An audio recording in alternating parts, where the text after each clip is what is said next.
Good afternoon, everyone.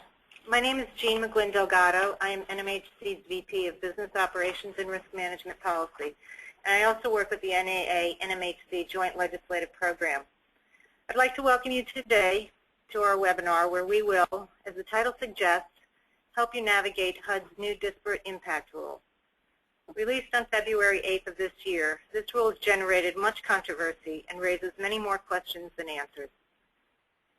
While among the regulated community there remains considerable debate over whether the Act supports disparate impact liability, HUD has been steadfast in its position, and this rule formalizes that. Therefore, it's important to address what we have before us, a federal agency rule that will force housing providers to revisit their rental policies and practices. And so this webinar is the first step in an ongoing education and communication process to help you in that effort. A couple of housekeeping items before I introduce our speakers. During your registration process, you had the opportunity to submit questions ahead of time. Many of you did that, and so we already have a few questions we will pose to the speakers from that list. You also have the opportunity to submit additional questions today by typing them into the chat box on the right side of your screen. And time permitting, we'll try to get to them. This session is being recorded and will be available on both the NMHC and NAA website in approximately 3 days. And we'll also have the available presentations that you can download. And so with that, let me introduce our speakers. Kerry Kelly is a partner in the law firm of Nixon Peabody, where he specializes in transactional and litigation aspects of affordable and market rate housing, government contracts, environmental, financial institutions, and bankruptcy law. He has written and lectured widely on anti-discrimination laws, including the Fair Housing Act, Section 504, and the Americans with Disabilities Act. I'll also note that Harry assisted us with the comment letter NMHC and NAA, along with a few other housing groups, submitted to HUD in response to the proposed rule, as well as the amicus brief we submitted to the Supreme Court in the Mount Holly case, which he will discuss today. We are also pleased to have Nicole Lupano here with us today. Nicole is Manager of State and Local Government Affairs with the NAA, where she serves as policy expert and liaison to NAA affiliates and members. She's responsible for monitoring legislative activity in all 50 states in the areas of landlord-tenant law, property operations, fair housing, and rent control. Her work supports NAA's government affairs operations and NAA's affiliated state and local apartment associations. So with that, I'll turn to Harry. Thank you, Jean, and thanks to everyone who is joining us today. We're going to talk about, obviously, at length about the disparate impact rule that HUD released recently. But before we get into that, it would be good to just make sure we're all on the same page and to talk briefly about the federal laws that have the largest impact on housing discrimination matters. These include the Fair Housing Act, which hopefully everyone is basically familiar with. This prohibits discrimination on the basis of race, color, national origin, religion, sex, disability, and familial status, and it addresses a number of different real estate and housing-related transactions. Section 504 of the Rehabilitation Act of 1973 focuses on protections for persons who are disabled and focuses on their participation in housing programs, or generally any program that receives federal financial assistance, including housing programs. And finally, we would also look at the Americans with Disabilities Act, the ADA. This also protects persons with disabilities, but focuses on places of public accommodation. There are, of course, a number of other federal and state laws. Nicole will discuss some state and local laws shortly. But these are the three primary statutes that are impacted by the HUD rule and disparate impact analysis generally. The chart before you now sort of breaks down the relative scope of each of these three laws. And as you can see, the Fair Housing Act, it applies to both sale and rental of housing. Section 504 primarily applies, in the context we're talking about today, to multifamily housing that receives federal financial assistance, such as Section 8 assistance or interest reduction payments. And the Americans with Disabilities Act, as we've talked about, applies to places of public accommodation. That would include, for example, a leasing office, medical offices, other retail space that you might rent in your communities. The Fair Housing Act, all of these acts, in fact, have a number of similarities. Each of them, to some extent, bans discrimination in one form or another. Each of them poses a series of accessible design requirements. Some of them overlap, some of them are frankly inconsistent, but each of them has at least some accessible design requirements. And each of them also imposes some concept of reasonable accommodation or an obligation to make reasonable modifications to persons with disabilities. Each of these primary areas of prohibition or direction may be the subject of a disparate impact claim in the future. When we talk about disparate impact, it's important to understand the context that it comes up in. The first question that anybody who is planning to file a fair housing action or who receives notice of a complaint is the question of how do you establish liability. It's relatively easy to prove discrimination where there's evidence of obvious intent to discriminate. All of us are familiar with the bad old days where a sign might be posted in front saying no blank need apply, and you can fill in that blank with any of the people in one of those protected classes that we mentioned before. After 40 years or more of experience with fair housing law at both the state and federal level, instances of that kind of overt intentional discrimination are less common now, although by no means rare. There are indeed thousands of fair housing actions filed every year in the country. But those kind of claims of direct, obvious, and intentional discrimination are now more likely to be identified and remedied by the federal and state laws that we're talking about today. But what happens when an act or a practice takes place that doesn't show an obvious intent to discriminate, but nevertheless does have a discriminatory effect? In other words, it has a harsher impact on one of those protected groups than it has in the general population. Generally speaking, these kind of claims arise in two situations. The first is where the act or policy that's at stake is a pretext. In other words, it's an innocent-looking rule or policy that masks an intention to discriminate. The other, however, involves cases where someone applies a purely neutral rule without any intent to discriminate or to have an adverse effect on anybody in a protected class, but nevertheless someone is affected and is injured as a result of this neutral rule. The question arises, in that case especially, is should someone be punished if they didn't intend to violate the fair housing laws? The concept of disparate impact liability is intended to address these circumstances to determine whether a neutral rule has a discriminatory effect, and if it does, whether it should be held to violate the Fair Housing Act. So courts have developed two different ways of looking at these, basically two ways of categorizing fair housing cases. Where there is an actual intent demonstrated to single out persons in a protected class for different treatment, those are referred to as disparate treatment cases. And the second class is the one we're talking about today, disparate impact cases, sometimes referred to as disparate effect cases. But in either case, it's a policy. It addresses a policy that appears neutral on its face, but that is applied has a harsher impact on someone in a protected class than on other persons. So earlier this year, HUD issued its final disparate impact rule. The rule was originally released for public comment in the fall of 2011 and was finalized early in 2013. If you're going to adopt a rule of that kind, it seems that the rule needs to be able to do two things. First, there has to be some way to establish that someone in a protected class is in fact injured, that they are disproportionately affected by a challenged act or practice. And the second, seems to me, there needs to be a mechanism to assess whether there is a legitimate reason for the action or practice that's being challenged, because otherwise any practice that has a disproportionate impact on someone in a protected group would violate the Fair Housing Law. In other words, what the system needs to do is to help to distinguish between valid and invalid impacts. So what HUD did was to develop, or rather to utilize a model that the courts have developed over many years, which involves a balanced shifting series of tests to determine whether, in fact, a violation of the act has occurred. In the first instance, the plaintiff or complainant has to come forward. They have the initial burden to demonstrate that the policy or practice that's being challenged does, in fact, have a disparate impact on someone in a protected class.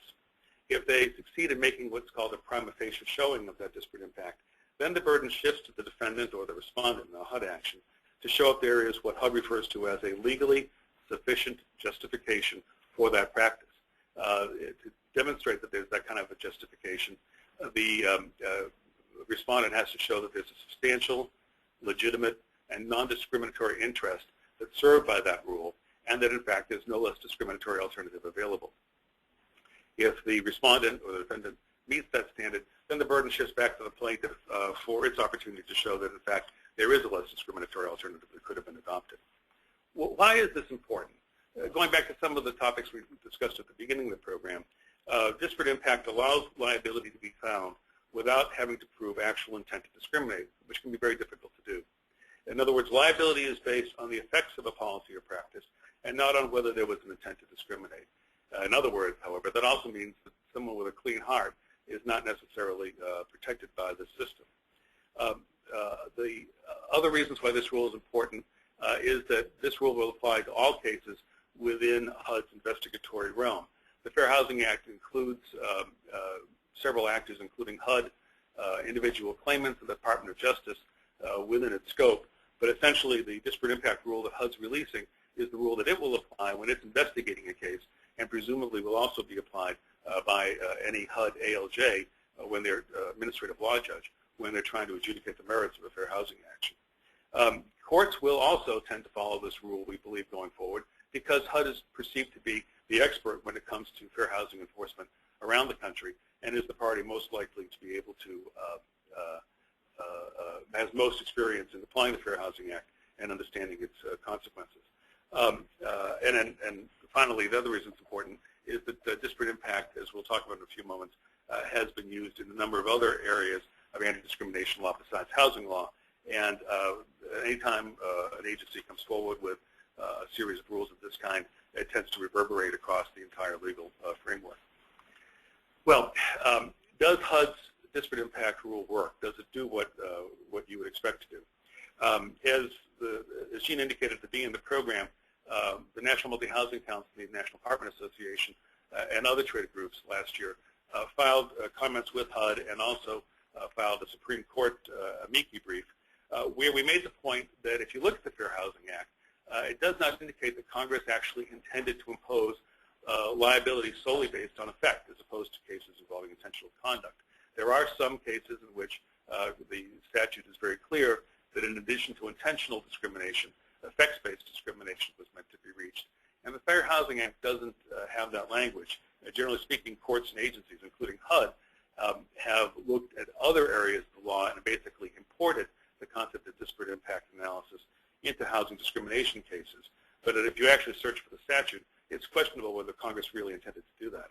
But going beyond that, as we indicated before, the real question here is, does the rule distinguish adequately between valid and invalid neutral rules?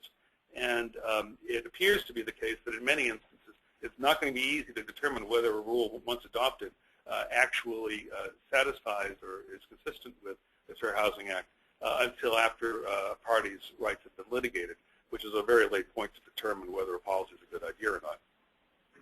One of the other questions that the HUD rules don't answer is exactly how much impact is sufficient to impose liability. Presumably, many rules can have a disparate impact on one group or another just because of the nature and complexity of American society. But how much impact is sufficient to actually trigger the standards? And what do you do if you're trying to adopt a rule when you think that it's a close call, maybe it's a 50-50 split, maybe it affects everyone equally, but maybe it affects one group a little more harshly than on others? At which point does a rule actually turn to something that could cause liability? One other question that we posed in our comments and in our amici brief is whether quantitative impact alone is sufficient.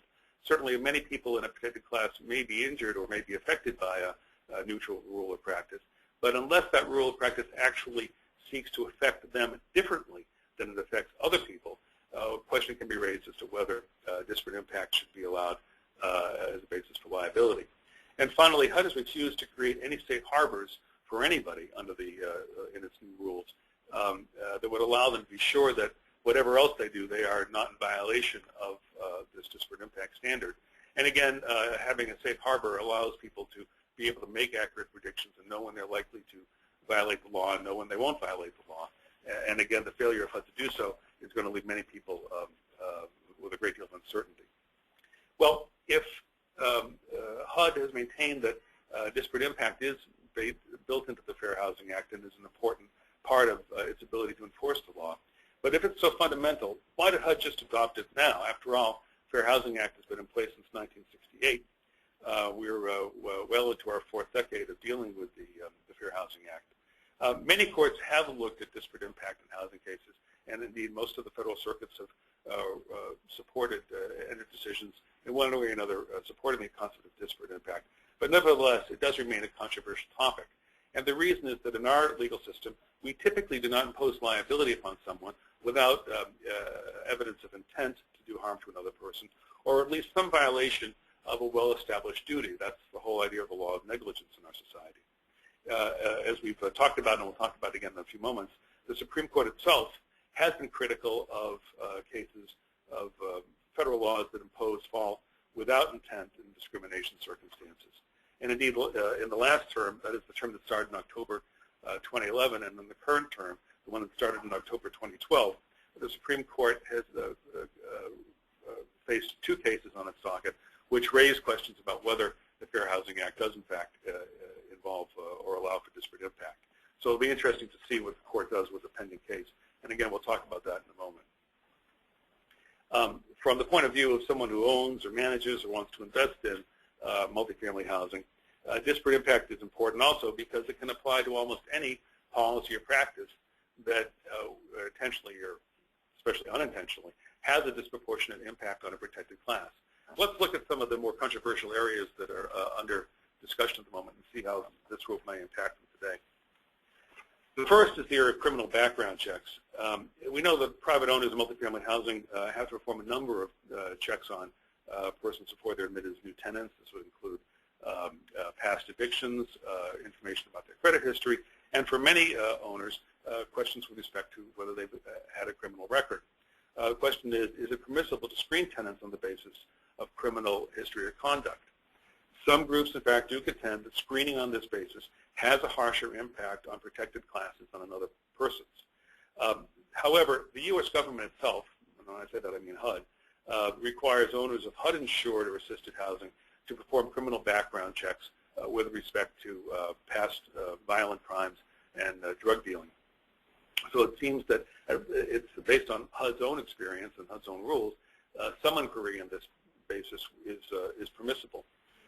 It seems to us that owners should be able to show in these cases that they have a legitimate purpose for screening persons who have a drug or a history of drug or criminal background.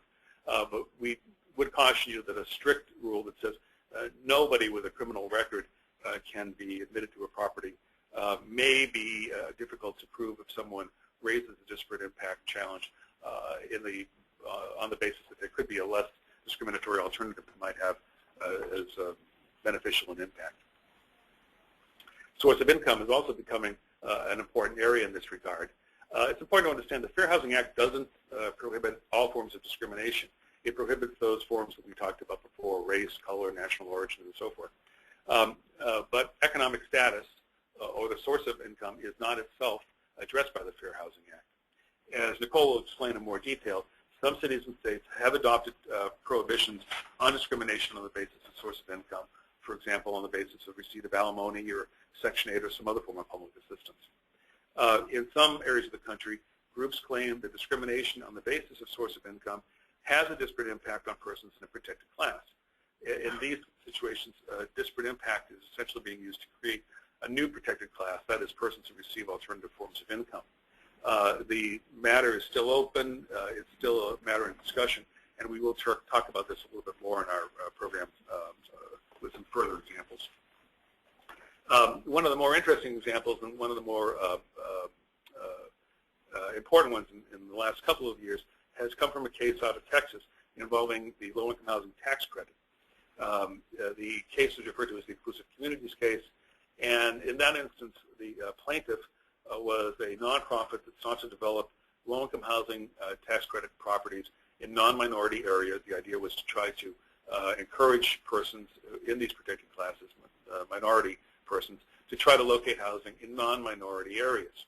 The Texas agency that allocates the tax credits applied the standards that come out of the federal tax code, which tended to result in having more low-income housing in minority areas and made it more difficult for the nonprofit plaintiff to develop low tax credit housing in non-minority areas. The plaintiff sued contending that the allocation standards that were used by the Texas agency resulted in violation of the Fair Housing Act because its policies had a disparate impact on the ability of minorities to locate housing. The defendant responded and showed, according to the court, that it had a legitimate reason for doing what it did. Essentially, it was following the federal rules.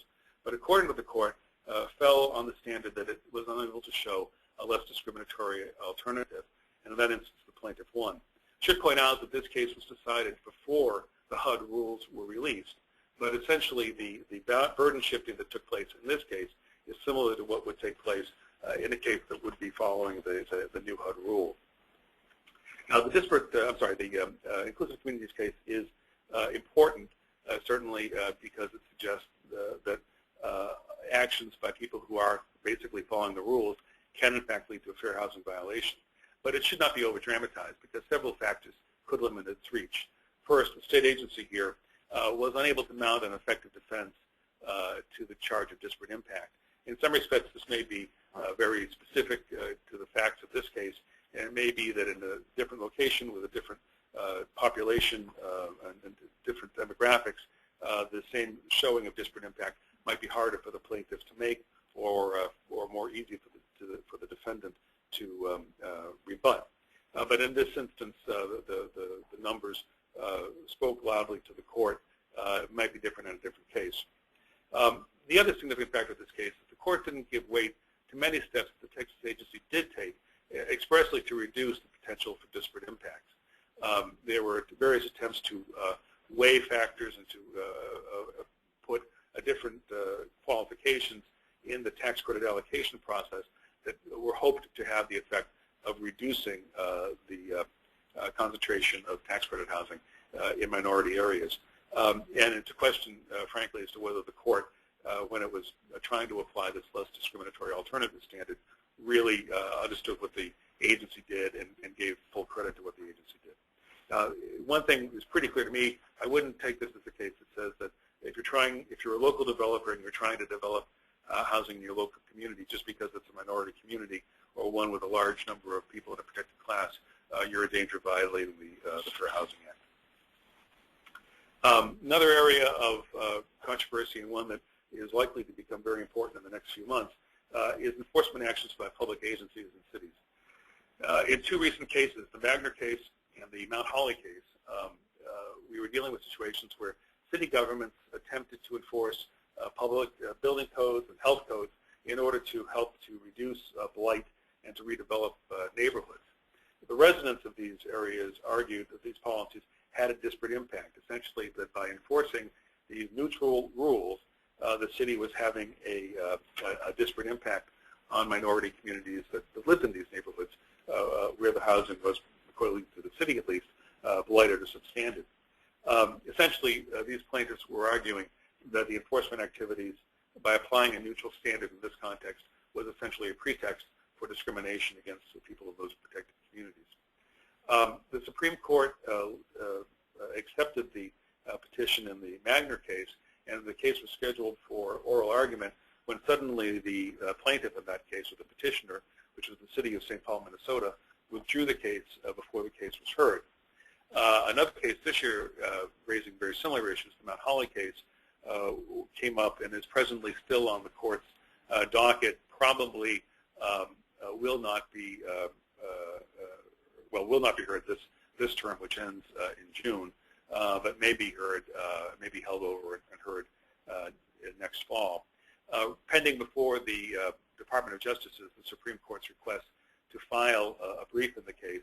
We anticipate, based on conversations I've had with some of the participants in the case, that the U.S. is likely to file a brief and is likely to argue to the Supreme Court that it should defer to HUD's new disparate impact rule under the traditional ideas of deference to agency expertise. Another area that's under consideration now and was a big topic when the HUD disparate impact rule was up for public comment are actions by lenders, excuse me, lenders and insurers. They objected to the new HUD rule and to disparate impact because they feared that their general policies with respect to creditworthiness and underwriting practices may unavoidably, because of the nature of our economy and the relationship between race and income in this country, would tend to have a harsher impact on people in a protected class.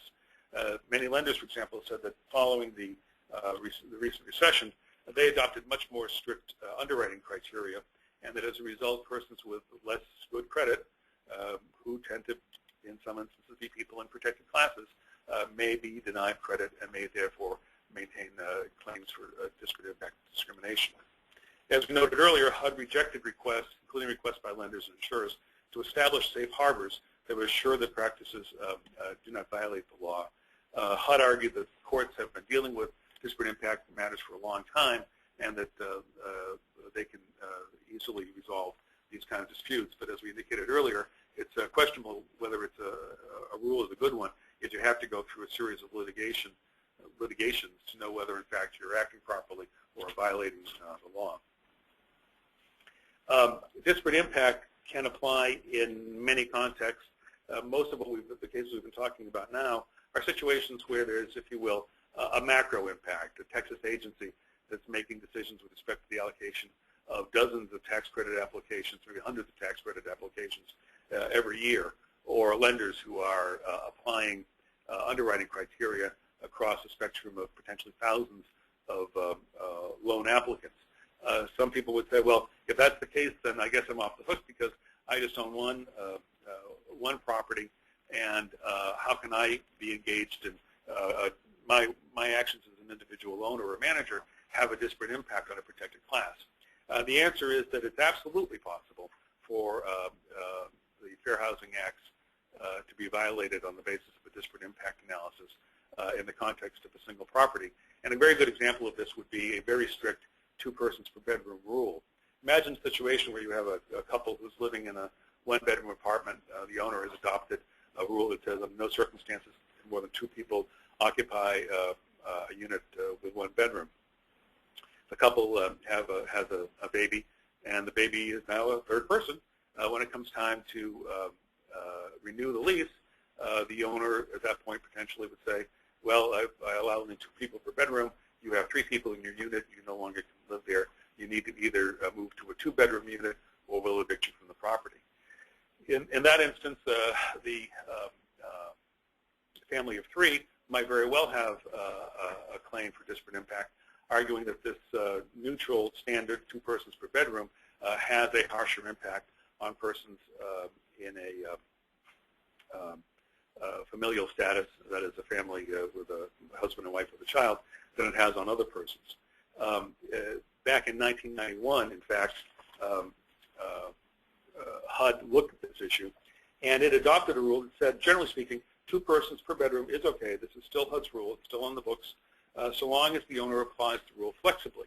For example, in the instance that we just gave, HUD would encourage an owner not to count an infant. Exactly how old an infant is a good question, perhaps up to 18 to 24 months, I guess. But in any event, not to count the infant as a person for purposes of a 2-person per bedroom rule. There are other factors that HUD also said were significant, such as the size of the unit, the age of the building, the way the building is configured, and so forth. All these things might be taken into consideration. In other words, what this rule suggests is that flexibility is an issue that can help to resolve or avoid some potential disparate impacts claims if an owner or manager builds a system that allows it to make a determination in advance about the dangers posed by strict adherence to a neutral policy that has a disparate impact on a protected class. At least in 1991, HUD seemed to think that that worked and would help to avoid this kind of a disparate impact claim. However, that's not the case under the HUD rule, or at least the HUD rule as it's written today doesn't expressly incorporate some concept of flexibility as a way of avoiding a disparate impact claim. It does indicate, obviously, that in order to substantiate your legitimate justification, you need to be able to show that there's no less discriminatory alternative. But it doesn't seem to give a lot of credit for people who attempt to be more flexible and to avoid discrimination claims by building in systems that have some attempt to address situations before they cross the line. Likewise, the inclusive communities case seemed to apply a fairly strict rule. The Texas agency, as we discussed, took a number of steps to try to alleviate the impact of the strict application of the federal rules in order to avoid or to reduce the tendency to segregate low-income housing, tax credit housing in minority communities. Again, the court looked at that, didn't seem to feel that that rose to the level of demonstrating that the agency had adopted the least discriminatory alternative available. And I think in some respects, this may be an area where the courts ought to be encouraged to give more guidance and more leniency to owners who try to do the right thing in advance. One thing that we should point out before we go further is that so far we've been talking about situations where disparate impact has had a negative impact or potential threat to the ownership or management of rental housing. But it's a mixed bag here, and I don't want to forget that some cases, indeed some of the earliest fair housing cases in the country, were brought by developers who maintained that rules with respect to zoning and other land use policies adopted by local municipalities were intended to prevent the construction of multifamily housing in certain neighborhoods, many times very exclusive non-minority neighborhoods, and that the availability of disparate impact theories from a very early point in the course of the Fair Housing Act was essential for demonstrating that whether or not a municipality did in fact intend to discriminate by excluding people who might want to live in multifamily housing, the effect of adopting these strict zoning rules constituted a violation of the Fair Housing Act and allowed those municipalities to, or required those municipalities to change their zoning practices to be more inclusive and to allow multifamily housing. So at least in some instances, disparate impact can have a beneficial impact for those persons who own or invest or manage multifamily housing. And I don't want to give a completely the sense that it's all troublesome. So what are the lessons to learn as a result of looking at HUD's disparate impact rule? Essentially, it is a very broad rule. It does not contain any safe harbors, as we've discussed several times. It doesn't indicate that there is anything right that you can do to prevent a Fair Housing Act claim from being filed against you. So in the course of adopting any policy or practice, this applies to applications, determining who's going to be admitted to a property, management policies and practices, you need to be able to look at each of these policies and ask, will this tend to have a harsher impact on persons in a protected class, one of the classes protected by the Fair Housing Act, or the Section 504, or the ADA in the right circumstances. You need to be able to make a cold, hard determination of whether a harsher impact is likely to happen to one of those classes. If so, then you need to say, do I have a legally sufficient justification for that policy or practice that supports and demonstrates that I'm trying to do the right thing and have a good reason for the action that I'm taking.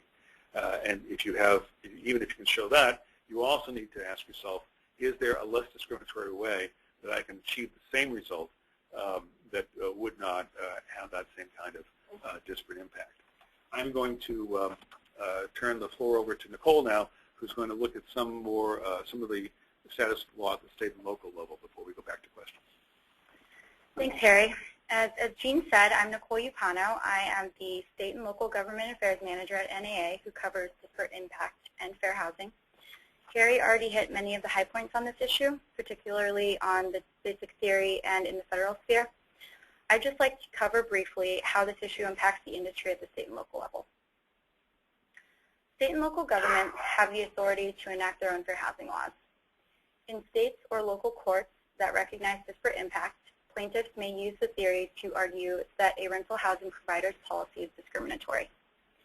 An example of a locality exercising this authority is Kansas City, Missouri. The city's Human Relations Department has initiated now 6 housing discrimination complaints against local apartment communities.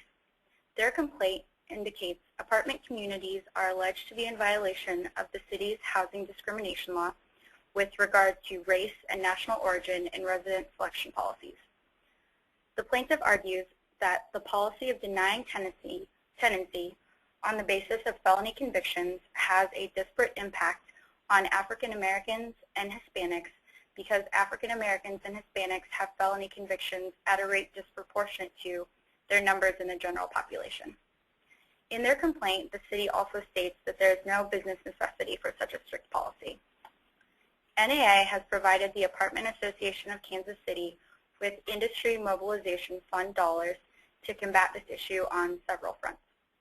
As part of the association's proposed plan, the funding will go towards an academic study that addresses recidivism rates specific to Kansas City and the business necessity of criminal background screening in determining resident eligibility.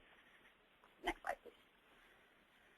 Plaintiffs may file housing discrimination claims under federal, state, and/or local laws.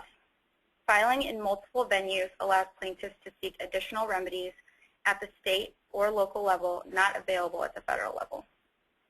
States and localities may adopt protections in their fair housing laws for classes of people not protected under federal law.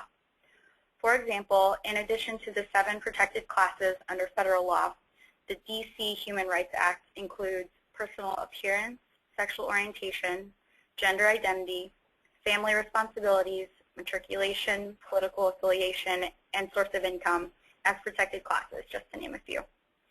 For the purposes of this discussion, a handful of localities in Wisconsin and Illinois, as well as Newark, New Jersey, have made individuals with arrest and conviction records a protected class.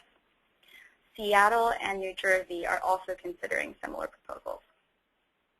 In regard to source of income, 12 states and the District of Columbia have source of income protections, and localities in an additional 10 states have local source of income laws, and I can send out a more comprehensive list to those who are interested. These additional protected classes can form the basis for disparate impact lawsuits at the state and local level that are not protected under the FHA. Chicago rental housing providers are currently dealing with a situation in which they are being sued under local fair housing law for their use of the 3-to-1 income-to-rent ratio policy in determining eligibility. The Chicago Commission on Human Relations and John Marshall Legal Clinic have filed housing discrimination complaints challenging the requirement of a 3-to-1 income-to-rent ratio as a screening criteria for residency, which has been a standard industry practice nationally. The plaintiffs claim the policy has a disparate impact on Section 8 voucher holders as source of income is a protected class in Chicago. Like I said, these are a few examples of how disparate impact can affect our industry at the state and local level, separate from federal law and enforcement. And if you'd like additional information on these issues, please feel free to contact me, or I can put you in touch with the local affiliates dealing with this issue directly. And I'm happy to answer any questions. Thank you, Harry, and thank you, Nicole. We're going to go to a few questions. So, first, let's start out on source of income. A lot of folks had some questions on that, and we prepared a slide in advance, hopefully, to answer some of these questions. But what most folks want to know is, can you explain the relationship between the state and local fair housing laws that include source of income as protected class and this federal rule on disparate impact? Do you think this will effectively make income a federally protected class? Sure. There are 7 protected classes at the federal level: race, color, sex, national origin, religion, handicap, and familial status. State and local statutes can add to this as long as they do not conflict with federal statutes. Again, additional protected classes at the state and local level may form the basis for disparate impact claims not available at the federal level. States and localities may look to the federal rule as persuasive authority in interpreting their own fair housing laws, but are not required to do so on source of income or any other protected classes at the state and local level. They may look to the Fed for guidance, but it is not binding authority. And to the second part of your question, in theory, if it can be proven that the practice of income screening has a disproportionate impact on a protected class, then income could become a de facto protected class. By definition, a challenged policy is only invalid if it disproportionately affects an additional protected class. In the source of income case, if there is no impact on a minority group or another protected class, a no Section 8 voucher holder rule doesn't violate the Fair Housing Act. But if the no Section 8 voucher holder rule always has a disproportionate impact on a protected class, then it does create a new de facto protected class for Section 8 voucher holders. The source of income rule doesn't violate the Fair Housing Act because it hurts Section 8 voucher holders. It violates the Fair Housing Act because it hurts an existing protected class under the FHA. Anything to add, Harry? Jean, yeah, as you said, by coincidence, we did have a slide prepared to help to look at this and break down the issues a little bit. And just to sort of look at it, imagine a situation where you have a law in a state or local locality that expressly forbids discrimination on the basis of source of income. So suppose under that legal situation, an owner decides to deny an application by someone who has a Section 8 voucher holder. Looking at the analysis that we talked about at the beginning of the discussion, that would be a case of disparate treatment because the owner is basically saying no Section 8 voucher holders need apply, which is the classic example of intentional discrimination and disparate treatment for somebody who, at least in that particular state or that locality, would be in a protected class. But what happens in the middle column where there is no law that expressly addresses source of income provisions, and the owner does the same thing. The owner denies an application by someone who has a Section 8 voucher holder. Then the issue becomes one of disparate impact. Does the decision of the owner to deny housing to persons because they have a Section 8 voucher, or alternatively because they get their income through alimony or some other form of public assistance, does that decision have a harsher impact on members of a protected class? That would be the beginning of a disparate impact analysis, and that's the way in which a court would determine whether or not the owner, at least in that municipality or state, is in violation of the law. But then let's take a look at a final situation where the law does forbid the source of income discrimination. In this instance, however, the owner has no rule that expressly prohibits Section 8 voucher holders, but does say that it will only admit people who satisfy its 3-to-1 income to rent ratio. Again, the issue there would be, does this have a disparate impact? But the question would be, in this instance, because you do have a protected class of Section 8 voucher holders, does that income to rent ratio have a harsher impact on persons in the protected class than on other persons? At least that's the way the courts would typically apply an analysis. And I agree with Nicole that in a situation where there is no express source of income provision, if a court were to hold that denying housing to a Section 8 voucher holder violates the law, that rule would essentially create a source of income as a new protected class. In the algebraic formulation of A equals B and B equals C, then A equals C, the discrimination on the basis of selection of a voucher holder would make income a protected class. Okay, thank you. Harry, you said that disparate impact analysis can apply to almost any policy or practice that has a disproportionate impact on a protected class. So if so, let's go back to the criminal background screening. You know the apartment industry relies heavily on the use of criminal background checks when screening prospective residents. And it sounds like this might be a likely target for enforcement activity. Do you think this rule will limit the ability to use these reports in making resident decisions? Well, Gina, what I'd say is that, as we pointed out earlier, there's a potential impact. Anytime you draw a line and say, I'm going to allow one group in and not allow another group in, to ask, does that line have a harsher impact on somebody who's in a protected class than on other groups? And certainly drawing a line with respect to criminal conduct or past criminal convictions may have that kind of an effect. As I pointed out, however, HUD itself recognizes in its rules and regulations that it makes some sense to restrict or to prevent people with at least recent criminal history or recent drug history to obtain housing in a program. This was done, of course, by Act of Congress, and somebody can go back and say what applies to HUD by way of Act of Congress doesn't necessarily apply to the members of the private sector. But I think that the logic is compelling, and I think if it's good enough for HUD to follow those kind of rules, it certainly should be good enough for an agency to do the same thing, for a private owner to do the same thing. We do know that last year, HUD itself came out with some additional policy statements urging owners not to apply crime and drug screening criteria so strictly as to prohibit, under any circumstances, persons with a criminal background from renting in a property. And I think that that points to the kind of direction that a private owner should be going to. In other words, they certainly, I think, can establish rules that follow the basic outlines in HUD's regulations on this subject. What they'd want to do is to avoid rules that have a per se nature, to say if you have any crime or drug screening conviction in the past, you're going to be excluded from a property. And they may also want to adopt rules that indicate that if someone, for example, has been without a subsequent violation for a reasonable period of years, that they would agree to admit that kind of person. I think a harsh per se rule is probably going to get you into trouble. A rule that exhibits some degree of flexibility will tend to prevent negative decisions from being made, and if a negative decision is made, will be helpful to demonstrate that the owner was trying to be lenient and was trying to minimize the potential impact the rule might have.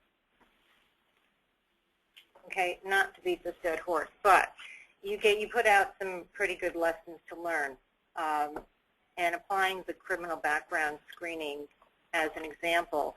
Can you just quickly walk through how you would walk through those 3 points of how you would put a best practice for criminal background screening into place?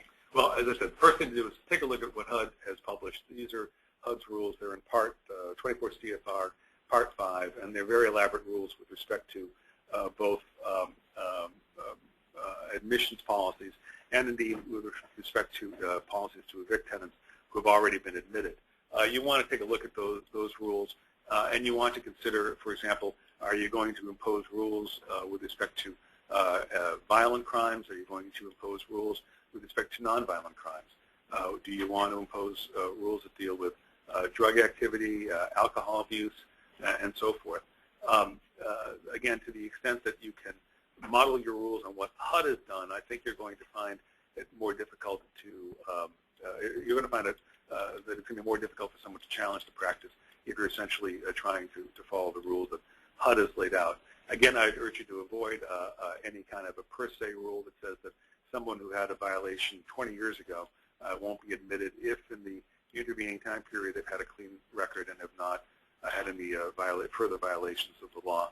And again, I would also point out that in addition to not having a per se rule, to the extent that you can give people credit for the fact that they've mended their ways and have not had a significant number of, or any kind of subsequent violations, that would be relevant too. All of these things will demonstrate to a court that you were certainly trying to avoid what might be the harsh impacts of a rule, and yet taking advantage of the fact that you don't want to have people who have a current or relatively recent arrest record or a conviction record from disturbing the peaceful enjoyment of the other people in the property as well as the management of the property. Thank you. Let's move to occupancy standards. We've got several questions on that, and generally they've been formed along the same line of questioning on the two-person per bedroom standard. So if an apartment property has been applying a standard of 2 persons per bedroom, thinking that this was the long-held view by HUD to be a reasonable standard, what impact will this rule have on that standard? And is there a likely alternative that an owner can employ to the 2-person bedroom standard that is reasonable? Should I take that question? Okay. Again, I think that HUD adopted this 2 persons per bedroom rule many years ago, back in the early 1990s, and it's been operating under that rule ever since. There is no indication in my reading of the HUD, the new HUD rule, that it's attempting to subvert or overthrow that standard. So I think that essentially, if an owner is adopting a flexible 2-person per bedroom rule, they'll probably be in good standards. Again, what HUD emphasized there is that a strict two-person per bedroom policy might nevertheless violate the Fair Housing Act because it could have a harmful effect on people with small children. And what HUD tried to do was to encourage owners to adopt a rule that would allow them to, on the one hand, make reasonable determinations to avoid overcrowding, to avoid noise, harm to the property, and to overstraining the property's infrastructure. It recognized all of those as being legitimate interests, but it also recognized that there's more steps that could be taken so that at least with respect to families with young children, the rule might be applied in a manner to help to avoid the kind of impacts that could be lead to a violation of the Fair Housing Act. So I do think that a two-person per bedroom rule would still satisfy the HUD's disparate impact standard, but I think it has to be one that's accompanied by some constants of flexibility, especially based on the age of the children involved, the size of the units, and considerations of that kind of that HUD has already laid out. Great, thank you. Next question involves your discussion about the Supreme Court case, hopefully the case that's heading to the Supreme Court. In your opinion, Harry, what's the likelihood the Supreme Court will accept the Mount Holly case, and what are the possible outcomes? Will they simply decide yes or no on whether disparate impact exists under the Fair Housing Act? And if they do decide yes, is there an opportunity that they would amend this rule with perhaps safe harbors or simply revise some of the provisions of the rule? Gene, if I knew exactly what the Supreme Court was going to do on any matter, I'd probably have a different career. My crystal ball is probably no better than anyone else's. I do think there's an excellent chance the court will take this case because based on its history dealing with other forms of discrimination, we know the court has for many years been trying to, has taken a deep look at many other circumstances where disparate impact claims have been have risen. Sometimes they have upheld these cases, and sometimes they have turned them down. Clearly, the Mount Holly case is one that directly raises the question as to whether the Fair Housing Act itself has created disparate impact liability. And so I think it's likely that if the court does take the case, it's going to want to make some determination about whether the Fair Housing Act does have that standard or not. Clearly, the court could do a number of things. It could simply rule straightforwardly that looking at the Fair Housing Act as written, Congress did not intend to create disparate impact jurisdiction and outlaw it. That's a possibility. It could offer some additional guidance with respect to the scope of what disparate impact. It could allow disparate impact to remain, but condition it to some degree. All we know at this point is that this case, the Mount Holly case, does squarely raise the question of whether the Fair Housing Act encourages or allows for disparate impact. And we know that what's likely to happen is that the Department of Justice, if the court takes it, will be arguing that because of what HUD has done here, the court should defer to HUD and allow disparate impact to stand. There's no question that the timing of the HUD regulation is very important in terms of the decisions of the court to take the case and to hear more from it. Okay, we have a question that just came in. I'm trying to read it. We recently stopped accepting HUD vouchers due to them not allowing us to have rent increases on those residents on their program. What do you suggest in this situation to prevent violating fair housing laws? Well, I think those cases which have raised the source of income rule have the parties there have pointed out that the Section 8 statute, the Section 8 program, was intended to be entirely voluntary. It was never intended to be a mandatory rule, and that's because accepting a Section 8 voucher brings with it a great deal of regulatory burden and regulatory cost and expense.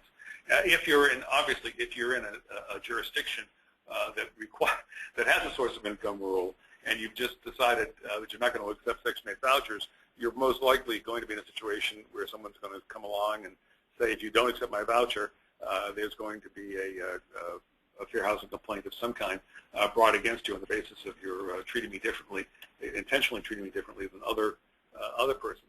If you're in a jurisdiction that doesn't contain a source of income rule, then I think you should have a reasonably good shot at being able to argue that for a number of reasons you chose not to participate in the Section 8 program. Your decision not to accept Section 8 vouchers is not based on an intent to discriminate against someone in a protected class, but is based on your decision that the burdens that are associated with maintaining operations in Section 8 are too harsh to want to participate in that. I think you have a legitimate justification for your decision, therefore. Okay, and this is a question. I'm not sure it's a disparate impact question, but we'll throw it out. I think it's an interesting one. If an apartment community was planning on raising its monthly rental rate, would it be permissible to have a smaller increase for residents whose source of income is Social Security? This would be in a city that does not have a source of income protection. So it's somewhat being sensitive to folks with limited income. But right. Does that get you into trouble? Any time we're dealing with a situation where you're trying to make a distinction between people in different classes, you're asking the right question. In this instance, your rule would tend to reduce the impact on people in a protected class. Certainly, reduce the impact on people who have an economic distress or lower income status. And so it'd be difficult for me to understand how someone could come along and claim that there was some intent to violate any provision of the Fair Housing Act by charging less to people who have lower income. There may be some other issues depending on the regulatory regime elsewhere in the state, but as a matter of violating the Fair Housing Act, I think it'd be difficult to demonstrate a disparate impact on a protected class in that case. Okay, I think we have time for just one more, and this is for Harry regarding criminal screening. Are you suggesting that an applicant applying for rental housing who has a conviction for homicide that's 20 years old, that they should not be declined for fear of discrimination? What I'm suggesting is that if you have any time that you adopt a per se rule and you say I'm not going to discriminate against, I'm not going to admit anybody into my property that fails to satisfy one or another standard, the chances increase that you're going to find yourself having to argue about the legitimacy of that rule. We can make, there can be any number of different distinctions drawn between people who are admitted and who are people who have been arrested, for example, versus people who have been convicted. People who have been arrested for a violent crime versus people who have been arrested for nonviolent crime. People who have a history of drug dealing versus nothing other than a history of using drugs. If a person was convicted of a crime 20 years ago, served their time without incident, was released and have had no subsequent convictions, it strikes me that you would probably you probably want to be able to, at least in your policy, take into consideration the fact that that person has only had one very terrible violation of the law, but has been otherwise been somebody who has a good record since, and may want to be able to be in a situation where you wouldn't, at least per se, say no to that person. Thank you. These are some tough issues, and as I said in the beginning, a lot more questions than answers, and hopefully this will get clearer as time passes and we have more experience with these issues. And we will keep you updated on any further activity in this area, specifically the Supreme Court activity. And if you have any further questions, please feel free to email them, reach out to the speakers. The contact information is there. And again, this webinar will be on our website in approximately 3 days. So if there are those in your office that weren't able to see it today, then we encourage you to look at it at your convenience. Thank you and have a nice day.